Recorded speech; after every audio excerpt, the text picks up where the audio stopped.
A polêmica calvinismo versus arminianismo à luz da doutrina da depravação total em Gênesis 6, verso 5. Eu sou Ezequiel Gomes e convido você hoje a refletir sobre esta extensa e centenária polêmica entre calvinistas e arminianos, hoje a respeito da doutrina da depravação total, fundamentado inicialmente no texto de Gênesis 6, verso 5. O texto diz o seguinte: Viu o Senhor que a maldade do homem se havia multiplicado na terra, e que era continuamente mau todo o desígnio do seu coração. Muitos calvinistas usam esse texto como uma descrição do que será chamado de depravação total, uma condição na qual supostamente todos os seres humanos existem ou vêm à existência. Então, assim, continuamente mal em todo o desígnio do seu coração. Inclusive, alguns arminianos usam esse texto também para defender a depravação total, ok? E essa depravação, essa doutrina da depravação total é a doutrina em que calvinistas e arminianos mais parecem falar a mesma língua e crer na mesma coisa. Mas é importante que você entenda que aqui os detalhes fazem toda diferença.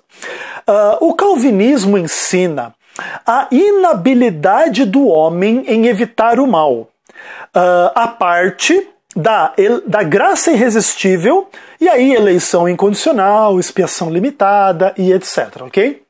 Então, o homem é incapaz de evitar o mal, a menos que ele receba esta graça que vem a ele irresistivelmente, que se fundamenta na sua eleição incondicional, porque Jesus morreu por ele, e somente por ele e pelos eleitos, e aí isso é garantia de perseverança e etc, ok?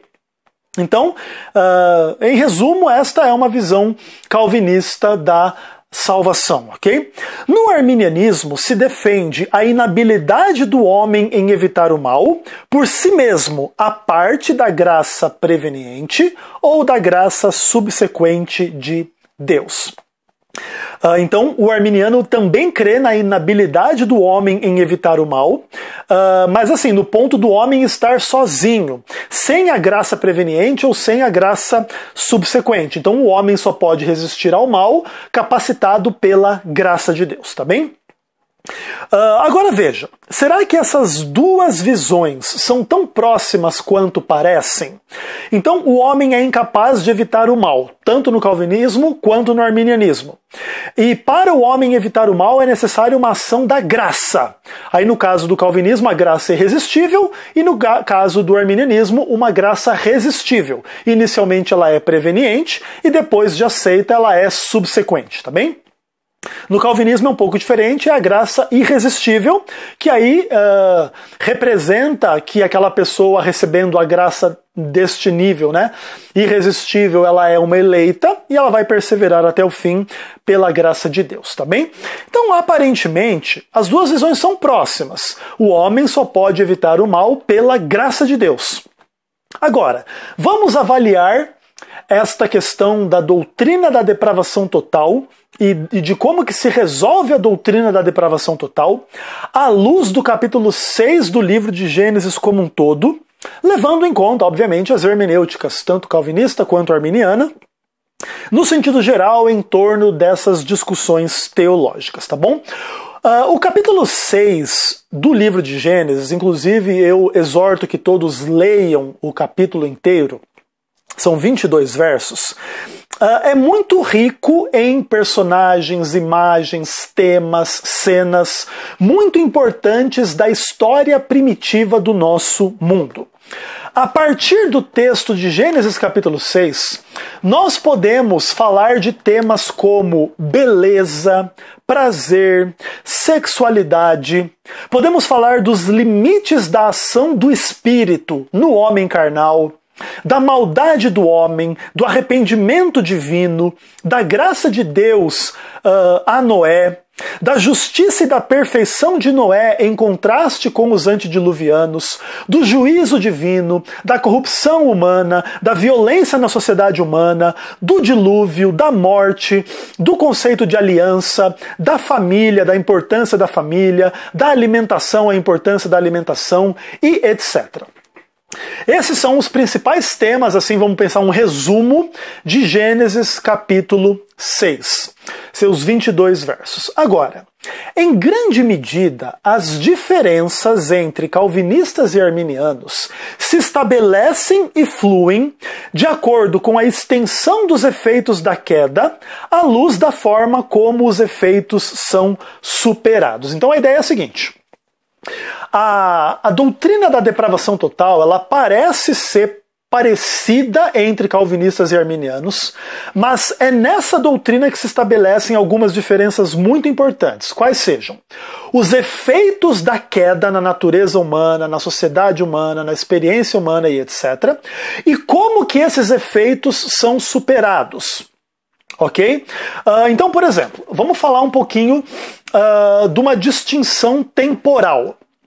Como que os efeitos da queda são superados inicialmente e depois, posteriormente, na mentalidade calvinista e arminiana? Então, por exemplo, inicialmente, no calvinismo, os efeitos da queda são superados pelo decreto da predestinação ou eleição incondicional. Então, como é que Deus reage à queda? Primeira coisa que Deus faz é predestinar o que vai acontecer e eleger uns para a vida, outros para a morte.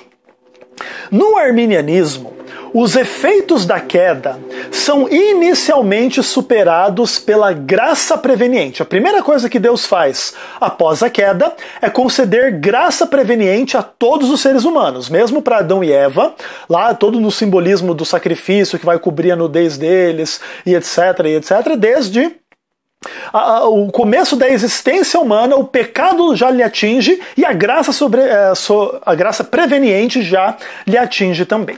Em um sentido temporal posterior, os efeitos da queda são posteriormente superados na mentalidade calvinista pela expiação. Jesus morre pela pessoa e aí oferece a graça irresistível, a perseverança dos santos e etc, tá bem?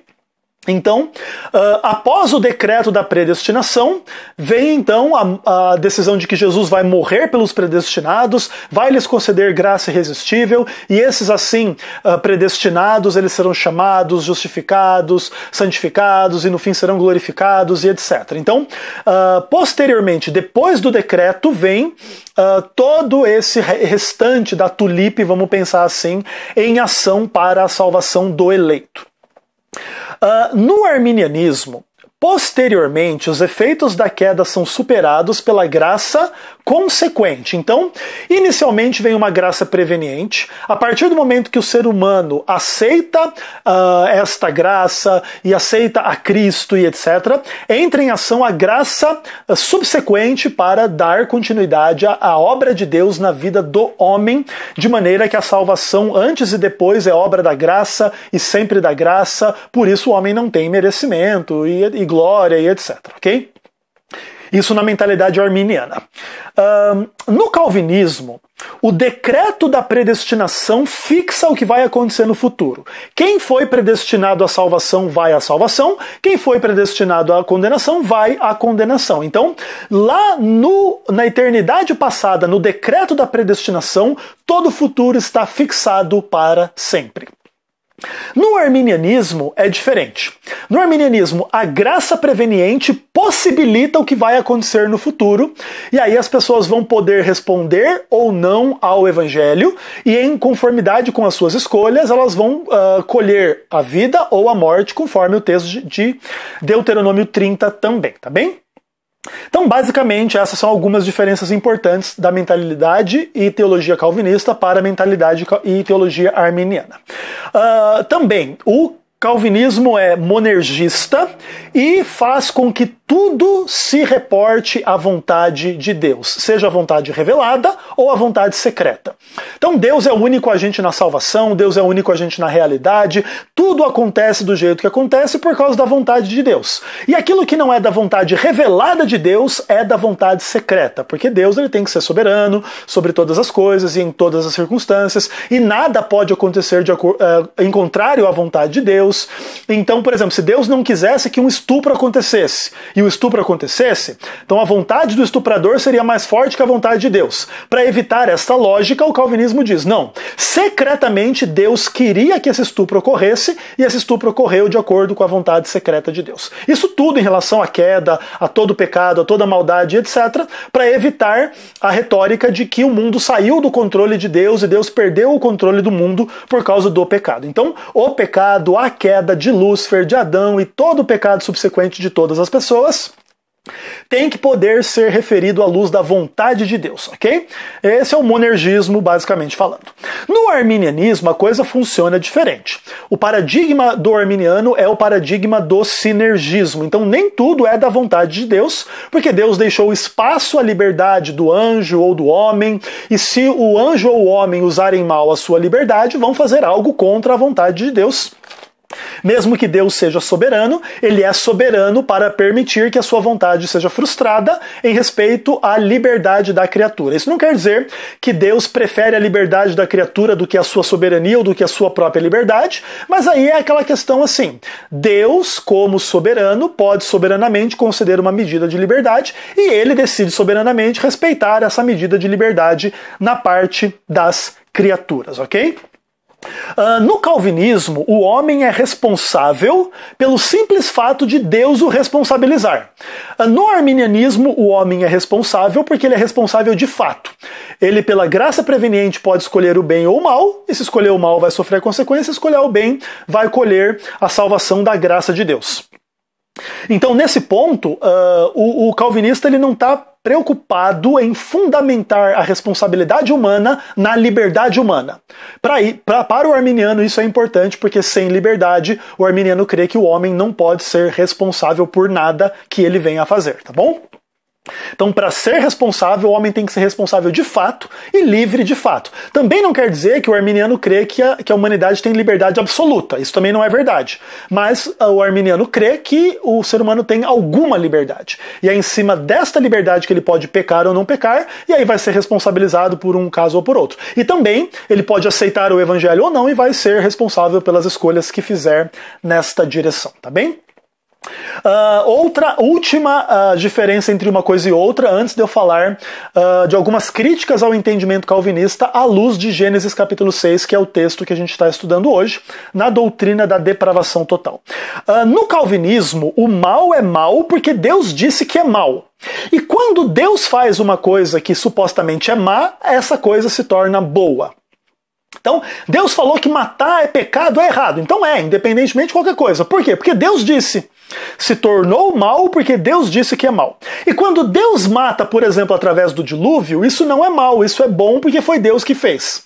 Então, o calvinismo diz que Deus define o padrão do bem e do mal, e quando ele faz aquilo que supostamente é mal no seu próprio padrão, ele não está fazendo mal, mas o bem porque ele é Deus. Mais ou menos assim, o calvinismo ele tem uma ideia de que Deus é absolutamente inquestionável e se ele faz o mal, você não pode dizer que é mal porque ele é Deus, ele está fazendo bem e é ele que decide o bem e o mal e se ele está fazendo é bom. Né? Basicamente, esta é a compreensão calvinista desta questão. No arminianismo, o mal é mal não é porque Deus disse, mas o mal é mal porque é mal mesmo. Então Deus ele é capaz de identificar o que é bem e o mal e ele define o que é o mal porque ele conhece a natureza das coisas. E sendo assim, ele diz que o mal é mal. Mas não é porque se torna mal porque ele disse, como se o mal e o bem fossem conceitos arbitrários. Não. Deus diz que é mal aquilo que é essencialmente mal, tá bem? E Deus não faz o mal, apesar de que, obviamente, Deus pune o mal. Ok? A punição do mal pode parecer má à criatura. Então Deus manda um dilúvio que mata todo mundo, isso dá a impressão de que Deus fez um mal. Mas a punição que Deus faz não é má.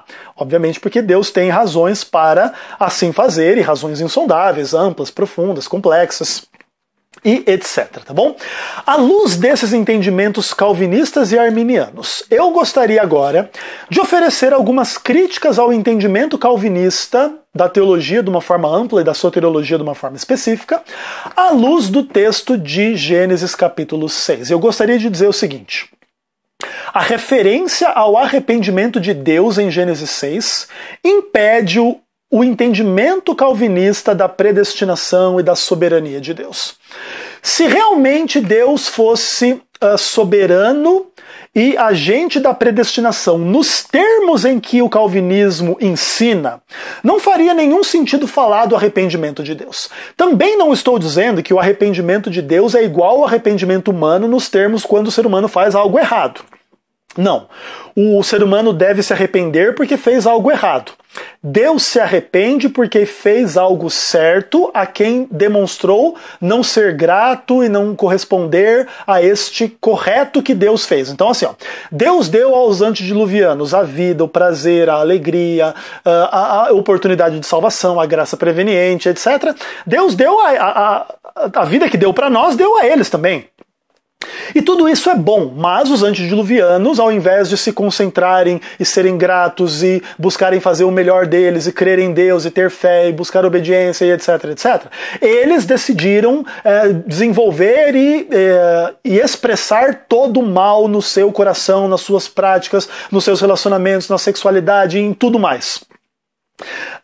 Ok, entendeu? Então assim, olha, se o paradigma da predestinação e da soberania fosse tal qual o calvinismo entende, esta noção de um arrependimento divino porque fez o homem e o homem escolheu o mal, essa frustração divina não faria nenhum sentido, ela implicaria que Deus é uma pessoa dividida, incoerente, esquisita, esquizofrênica e etc., de maneira que não creio que o entendimento calvinista suporte o texto de Gênesis capítulo 6. Segunda coisa que eu gostaria de dizer. No texto de Gênesis 6, é muito claro que o coração de Deus responde ao coração dos homens. Então, quando o homem ele tem os desígnios maus do seu coração, Deus responde a esta atitude do coração humano com um coração arrependido. Então, Deus se arrepende de ter feito o homem e decide mandar o dilúvio e extirpar o homem da face da terra. Ponto. Percebe que Deus reage ao homem. O homem faz o mal e então Deus se arrepende de ter criado o homem.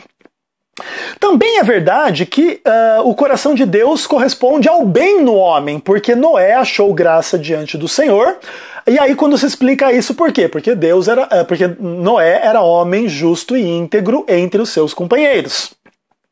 Então percebam, a graça de Deus também flui do coração de Deus em resposta à existência de um homem justo e íntegro no meio daquela sociedade que só quer o mal e faz o mal segundo os desígnios do seu coração.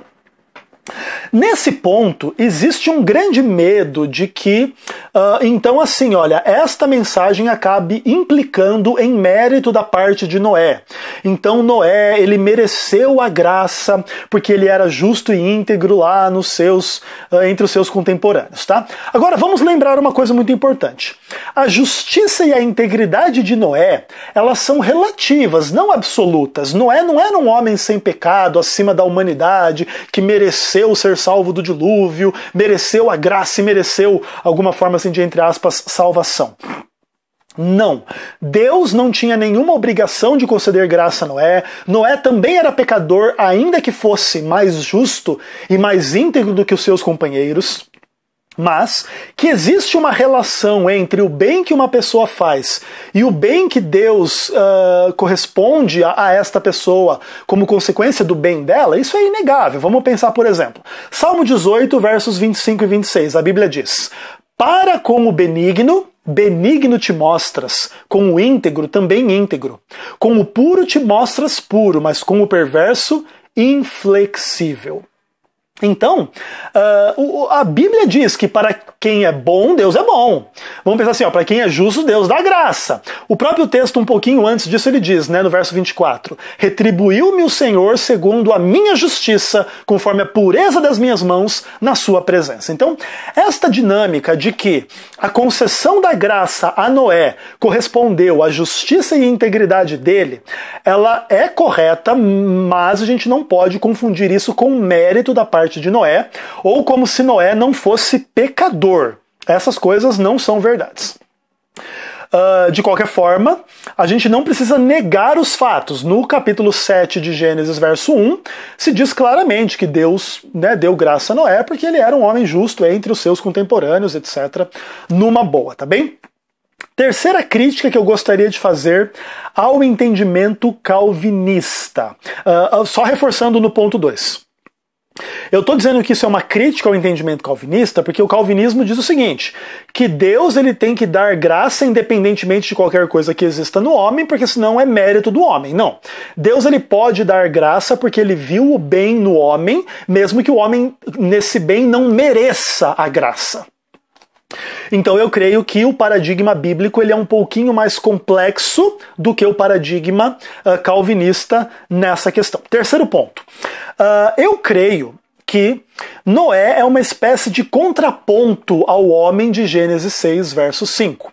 Então, quando o calvinismo aplica Gênesis 6, verso 5, que Deus viu que toda a maldade do coração do homem era continuamente mal, o pensamento do seu coração, os seus desígnios e tal, aquilo não é uma imagem de todos os seres humanos. Eu creio que Noé é uma espécie de contraponto a esse homem de Gênesis 6, verso 5. Então, por exemplo, vou dar aqui as minhas razões. O homem de Gênesis 6, verso 5 é mau. Deus se arrependeu de ter criado o homem de Gênesis 6, verso 5. E Deus fará o homem de Gênesis 6, verso 5 desaparecer da face da terra através do dilúvio. Agora veja o contraponto. Noé é justo e íntegro em comparação ao homem de Gênesis 6, verso 5. Deus não se arrependeu de ter criado Noé. Ele lhe deu graça, diferentemente do que fez com o homem de Gênesis 6, verso 5. E Deus não fez Noé desaparecer da face da terra no dilúvio, mas lhe preservou a ele e a sua descendência, a sua família, na arca, famosa arca de Noé. Então, eu creio que essa dinâmica do texto bíblico indica que Noé não pode ser visto como sinônimo do homem de Gênesis 6, verso 5. Agora, isso quer dizer que Noé não era totalmente depravado? É isso mesmo? Veja bem, aí eu vou responder essa resposta dizendo que a coisa não é tão simples como se possa imaginar. Eu creio que Noé não era o homem descrito em Gênesis 6, verso 5. Ponto. Ainda assim, eu creio que a doutrina da depravação total pode ser aplicada a Noé no fato de Noé ser pecador. Se a gente disser que depravação total significa que o homem é pecador, então eu creio que que a doutrina da depravação total indica que Noé era totalmente depravado, tanto quanto qualquer outro homem na face da terra, todos foram pecadores, a única exceção é Jesus Cristo. Sim. Agora, se formos definir depravação total como o homem que tem todos os desígnios do seu coração continuamente maus, aí eu vou dizer que não concordo que Noé fosse depravado nesses termos, até porque, como eu já vi, existe um contraponto entre Noé e esse homem de Gênesis 6, verso 5. Também é verdade que, é interessante, existem algumas... Vamos pensar assim, olha, paralelos, ou algum paralelo entre Noé e os homens de Gênesis 6, verso 5? Sim. Se você ler o contexto do verso 1 até o verso 5, se fala muito que os homens totalmente depravados de Gênesis 6, verso 5, eles escolheram mulheres segundo lhe agradava, para eles poderem ter as suas esposas e procriar e terem os seus filhos, os gigantes, etc. Noé também é descrito que ele tinha filhos, o que implica que ele tinha mulher. Então, vejam bem, Noé e os antediluvianos eram todos seres humanos. Não é que um tinha uma natureza totalmente depravada e o outro tinha uma natureza santa e sem pecado, não. Todos eles tinham a mesma natureza, mas, de acordo com a graça preveniente que atuava em todos, Noé aceitou esta graça e desenvolveu um caráter justo e íntegro, e os homens antediluvianos, de uma forma geral, não aceitaram esta graça preveniente e desenvolveram no seu coração e nas suas atitudes tudo aquilo que é mal continuamente. Este é o meu entendimento deste contraste e paralelo entre os homens antediluvianos e Noé. Portanto, na minha opinião, Gênesis 6, verso 5 não é uma descrição geral de todas as pessoas supostamente totalmente depravadas, mas é a descrição de pessoas cujos desígnios encarnam o pecado de forma rebelde e se colocam no caminho do juízo da destruição de Deus. Esses são a maioria dos seres humanos. Eles têm uma natureza pecaminosa, dão vazão a esta natureza e muitas vezes querem o mal continuamente em relação à imoralidade sexual, a dinheiro, vaidade, orgulho e violência e etc. Mas nem todos os homens que têm essa mesma natureza pecaminosa seguem esse caminho. Alguns homens agarram a graça preveniente de Deus, aceitam a Cristo e desenvolvem no seu caráter amor, fé, justiça, paz, benignidade e os frutos do Espírito Santo, ok? Também gostaria de afirmar que eu creio firmemente que todos nós temos a tendência e a capacidade de nos tornarmos o homem de Gênesis 6, verso 5. Mas isso depende de nós, nos desígnios do nosso coração, escolhermos e querermos o mal continuamente. Se não fizermos isso, isso será uma resposta nossa à graça de Deus.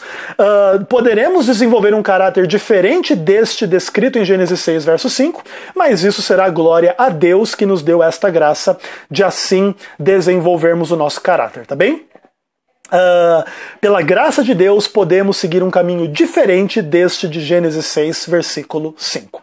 Eu gostaria de terminar dizendo que o calvinismo importa os seus conceitos particulares para dentro dos conceitos bíblicos, e nós precisamos estar alertas a isso.